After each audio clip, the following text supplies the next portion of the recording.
Hello everyone, welcome back to the channel. So today we are going to cover one of the most important Salesforce admin topic, that is profiles, roles and permission sets and the difference of each individual. If you have ever wondered why we use all these three, when should we use a role, why we don't use all these three in profiles, what exactly is a permission sets. So in this video, we discuss all these things. By the end of this tutorial, you will understand not only the definition but also real world scenarios for the each one. So without wasting your time, let's get started. We need to understand profile. Profile means what user can do. Then role. Role means what record a user can see. Then permission sets. So permission sets is the additional permissions behind the profile.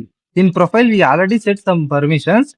Permission sets will give additional permissions to that profiles. So if you remember these three lines, most of the confusion disappear immediately. So let's start with profile, because every Salesforce user must have one profile.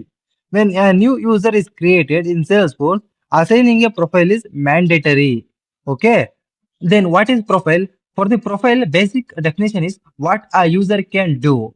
So it will mainly focus on security baselines, means object permissions, creating, reading, editing, deleting, and basic CRUD operation we can do by using profile. Then field level security, which field user can view or edit, like that.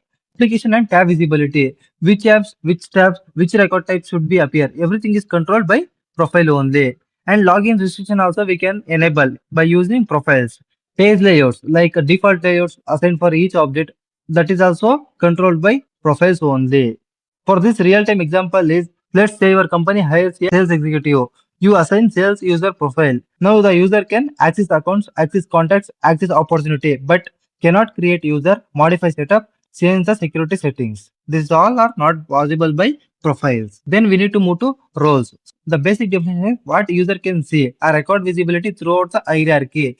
It actually controls the data, not the features. Roles decide which record user can see. Roles decides which record user can see, but it will never control the record types, buttons, fields, and any other things. Built on hierarchy, manager automatically see the records owned by the people reporting below them. For example, one manager is there. Below employees, all the data manager can see, but this employee cannot see the manager record. Roles is completely worked on role hierarchy. Works with sharing, combine with org-wide defaults and sharing rules to open access. Completely optional. A user can have no role.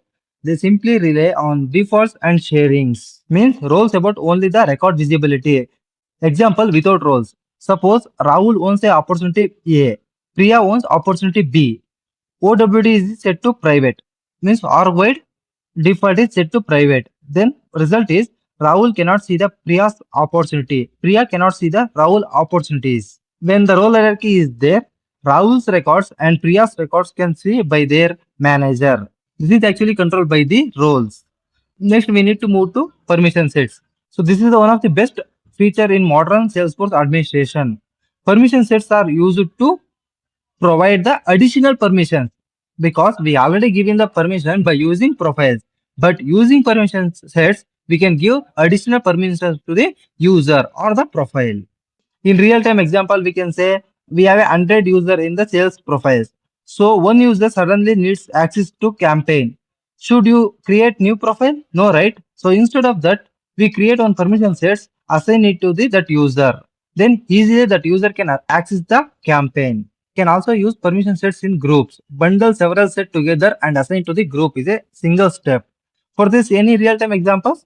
For example, profile gives accounts, contact, opportunities, access, but permission sets adds campaign access also. Only specific user get extra permissions.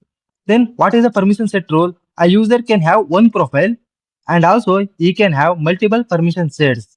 In real-time scenario, we can say simply 20 sales users are there. For the 20 sales user, all use sales profiles only. For that, 3 users need export report option. Instead of creating new profile, create export report permission sets. Assign this permission set to that 3 users. So it's simple and clean. No more correction in profile. What are the best practices?